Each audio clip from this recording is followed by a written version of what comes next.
Arrival, the origin story of Perilune Graeai. I was born on an empty planet in a millennium long past.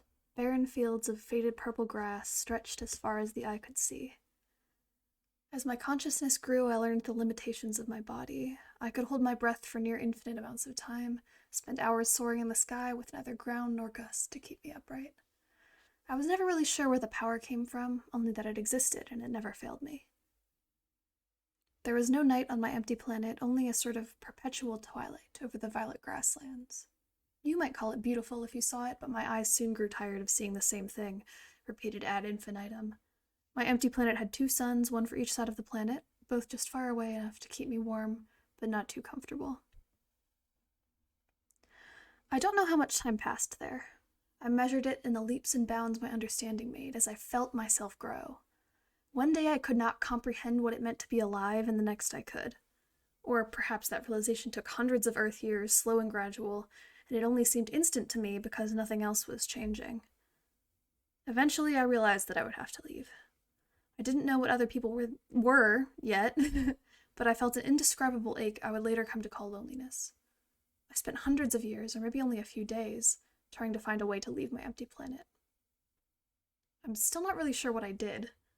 I only know something clicked inside me, and I breached the atmosphere. My body dissolved around me, and I was merely a consciousness, lost in the grandeur and majesty of outer space. I visited many planets in my traveling days. Saw people and things you could only dream of.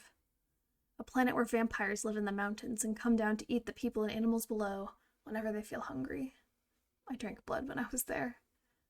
A planet where sentient mushrooms speak to each other through complex systems of roots. I became a fungus and whiled away centuries connecting with my fellows, sparking neurons and growing and growing. A planet where the dominant species had created one single global city, a hulking steel thing perched atop the earth. I didn't stay there long.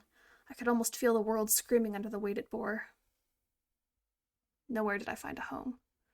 Of course, I had no idea what a home was, but something was still missing from my soul. That is, until I came across a curious blue and green planet just the right distance from a star. Something about this new planet scared me. It was so big, so bustling, and so strangely unique. The people were so different from one another, their consciousnesses large and bumbling, trapped inside their fleshy bodies. So trapped and yet so aware of their limitations, so determined to become something more. I landed on the planet's moon, and there fashioned a body for myself. It was imperfect, of course, but it would do. I prepared to land, to walk among the people there, but something still held me back. These people, they were my equals. What if they rejected me? What if this place, so chaotic and strangely inviting, was hostile to me? Well, I thought, I don't have to walk on the earth to be among the humans.